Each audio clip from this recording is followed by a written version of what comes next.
અંકલેશ્વરના ગડકોલ વિસ્તારમાં રખડતા ઢોરનો ત્રાસ હવે જીવલેણ બની રહ્યો છે। ગડકોલ અયપ્પા મંદિર પાસે મધમસ્ત આખલાએ મચાવેલ આતંકમાં 5 લોકો ઇજાગ્રસ્ત થયા, જેમાંથી એકની હાલત ગંભીર હતી, જેથી તેને આઈસીયુમાં દાખલ કરાવશે। સમગ્ર ઘટનાના ભયાનક દ્રશ્ય સીસીટીવીમાં સામે આવ્યા છે।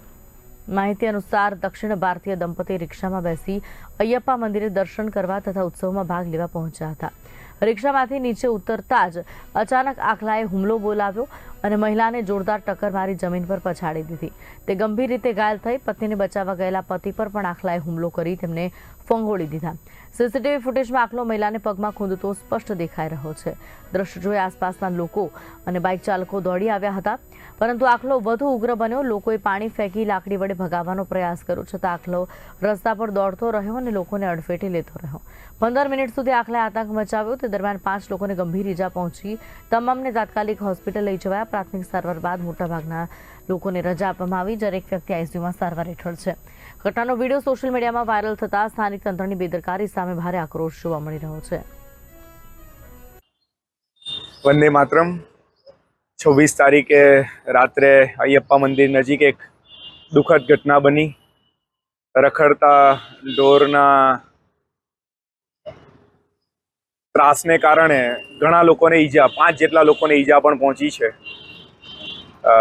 વહીવટી તંત્રને ચોક્કસપણે આજે જાણ કરીએ કે રખડતા શ્વાન, આવા ઢોર એનું તાત્કાલિક ધોરણે નિવારણ કરે અને ગામના લોકોને પડતી જે આ મુશ્કેલી છે એમાં આગળ આવીને એમને સંવેદના પાઠવે, એ જ અવિયર। આજે રખડતા ઢોરના માલિક છે, એમને શું વહીવટી તંત્રને જાણ કરશું કે દરેકને જાણ કરે। અને આપ આમ ગૌ પ્રેમી બતાવો છો, બરાબર છે, તો આ પણ એક જવાબદારી, નૈતિક જવાબદારી છે કે એ રખડે નહીં અને એનું પ્રોપર જે રીતે પાલન થવું જોઈએ એ રીતે થાય, એવી પણ અભ્યર્થના કરીએ છીએ।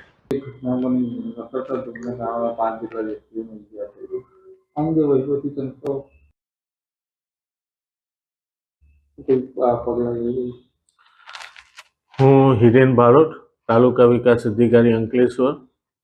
આજે સવારે જ મને સમાચાર મીડિયા થ્રુ મળ્યા છે કે ગડખોલમાં રખડતા આખલાનો જીવલેણ આતંકનો હુમલો થયો છે, જેમાં મેં તમામ ગ્રામ પંચાયતોને સૂચના આપી દેવામાં આવી છે તથા આવા જે પણ રખડતા ઢોરો છે તેમને પાંજરામાં